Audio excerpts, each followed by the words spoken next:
Self-belief is often misunderstood. Many people think it's a natural trait, something you're either born with or you're not. They assume confident people came out of the womb ready to take on the world, raise their hands in class, speak on stage, start businesses, and face challenges with courage. But that idea is completely false. The truth is, self-belief is a skill, and like any skill, it's something you can learn, practice, and strengthen over time. Think about riding a bike. No one is born knowing how to balance pedal and steer all at once. You fall, you scrape your knees, you wobble, and then you get a little better. The same applies to believing in yourself. It doesn't happen all at once. You don't just wake up one day with unshakable confidence. You build it through repetition, through effort, and through the willingness to try, even when it's uncomfortable. The biggest barrier to self-belief isn't your ability, it's your mindset. Too many people wait until they feel ready. They wait for a moment when fear disappears and confidence magically takes its place. But here's a powerful truth. You won't feel ready, and that's okay. You build belief by doing things before you're ready. You gain trust in yourself, not by sitting around thinking about what you could do, but by actually doing it. Even if you're scared, even if you're uncertain, and especially when you're uncomfortable. Let's break it down practically. Imagine a student who's terrified of public speaking. They sit in class knowing the answer, but keep their hand down because they're scared of being wrong. That moment feels small, but it matters. Every time you let fear win, you're reinforcing the belief that you're not capable. But the moment you raise your hand, even with a shaky voice, you send a different message to your brain. I can do hard things. I can handle this. That's how belief starts. Not with a grand victory, but with a small act of courage. This is why it's so important to separate your feelings from your actions. You might feel like you're not good enough. You might feel like you're not smart, strong, or experienced enough. But feelings are not facts, and they're not permanent. What is permanent is the habit you create by acting despite those feelings. The more you take small, bold steps, the more you prove to yourself that you are capable, not just once, but again and again. Over time, this becomes a feedback loop. You take action. That action builds evidence. That evidence creates belief. And that belief fuels more action. That's the cycle. That's the skill. And you don't need to be perfect to start. You just need to be willing to start. Another key part of building the skill is how you talk to yourself. Most people would never speak to a friend the way they speak to themselves. If your best friend failed a test, you wouldn't say, "You're stupid, you're not cut out for this." But when we fail or fall short, that's exactly the voice many of us default to, and it's toxic. To build self-belief, you must learn to become your own coach, not your own critic. Instead of beating yourself up, learn to say, "Okay, that didn't go as planned, but I tried. I'm learning, I'm improving." Self-belief also grows when you acknowledge progress. Many people focus only on the end goal, the grade, the job, the win. But belief comes from noticing the steps along the way. Celebrate when you speak up. Celebrate when you complete the workout. Celebrate when you try, even if you fail. Why? Because those moments are the bricks in the foundation of self-belief. The more you recognize them, the more solid that foundation becomes. Let's be clear, Believing in yourself doesn't mean you'll never fail.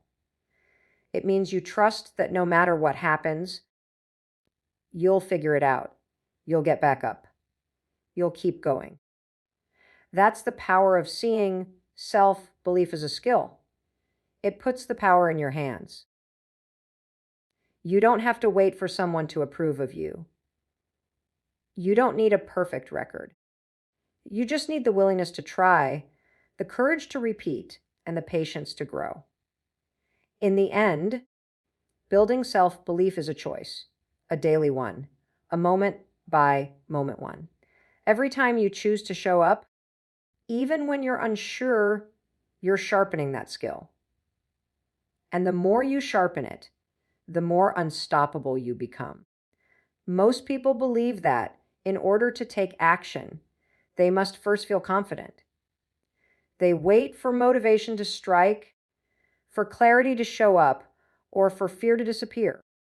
They believe the right mindset will magically appear before the right action follows. But the truth is the complete opposite. Your brain follows your actions, not the other way around. You don't wait to feel ready. You act first. And it's the action that changes how you think and feel. Your brain is wired to protect you. That's its primary job, to keep you safe from perceived threats. It doesn't care whether your dreams come true. It doesn't care if you build a business, speak in front of a crowd, or chase your goals. It cares about comfort, familiarity, and safety. That's why, whenever you try to step outside your comfort zone, your brain floods you with doubt, anxiety, and hesitation. It whispers, "What if you fail?" Or, "You're not good enough." And if you listen to that voice, you freeze. But here's the key: you don't have to listen. You don't need your brain's permission to take action. You just need to understand that the fear you feel isn't a stop sign. It's a signal that you're doing something meaningful. And when you take action anyway, even if it's a small step, you override that fear. You teach your brain something new. This is safe, and I can handle it. Let's look at an example. Imagine you're terrified of making a phone call. Maybe it's an interview, a pitch, or a conversation you've been avoiding. You tell yourself you'll do it when you feel more prepared. But days go by, and you still haven't made the call. The hesitation grows stronger, not weaker. That's because inaction fuels anxiety. The more you delay, the more your brain believes the task is dangerous or overwhelming. But the moment you pick up the phone and dial, you start changing that pattern. Even if it doesn't go perfectly, you send a message to your mind, "I can take action despite fear." This concept is powerful because it puts you in control. You're no longer a victim of your emotions. You're no longer stuck waiting for inspiration. You become someone who moves first, someone who trusts that clarity, confidence, and momentum will come after the action, not before it. Think of confidence like a muscle. You don't build it by thinking about lifting weights. You build it by showing up to the gym and doing the reps. Even if the first few reps are shaky, the more you act, the more strength you build. The more strength you build, the more your brain starts to believe, "I can do this. I've done it before. I'll do it again." What makes this approach especially useful is how it works in daily life. You don't need to take massive steps. You just need to interrupt hesitation. When your brain says, "Wait," you say, "Goo." When your mind says, "You're not ready," you respond, "Let's start anyway." That moment, the choice to act before you're confident, is where transformation begins. It's also important to know that your brain adapts to what you repeatedly do. This is called neuroplasticity, the brain's ability to rewire itself.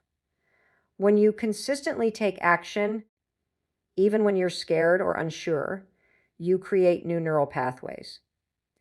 You literally reshape how your brain responds to fear, risk, and uncertainty.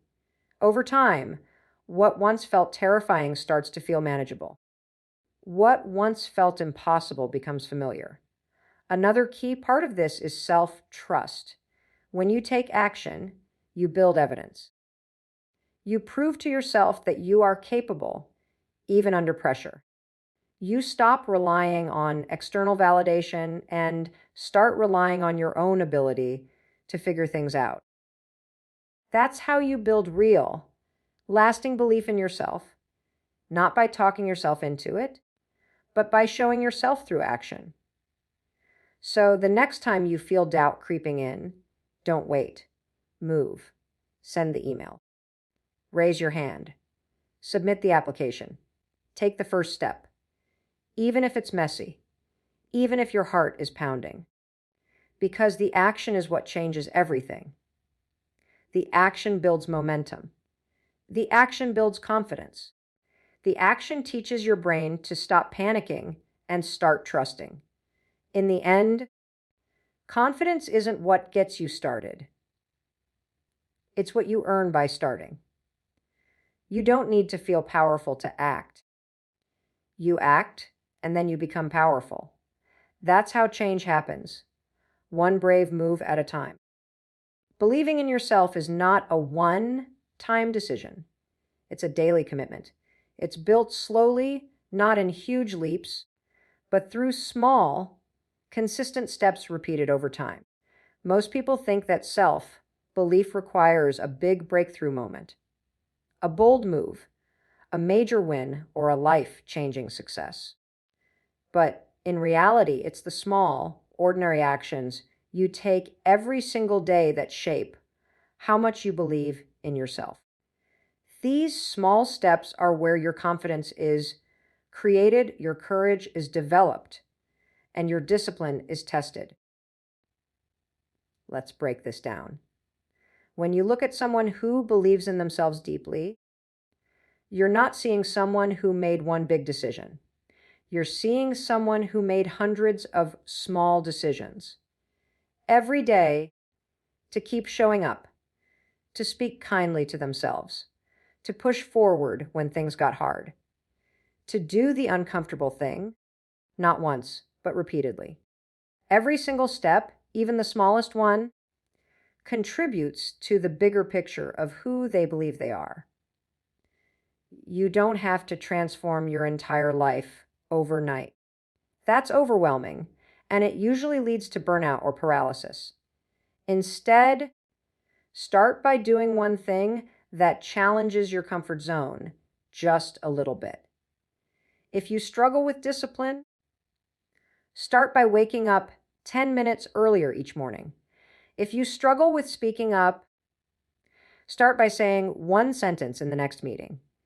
These small steps may seem insignificant in the moment, but they compound. They build resilience. They create a sense of progress that fuels further action. And here's something crucial to understand. Consistency is what convinces your mind that you're serious. Anyone can take action once. Anyone can have a moment of bravery. But real self-belief is built through showing up when it's not easy, when you're tired, when you don't feel like it, when no one is clapping.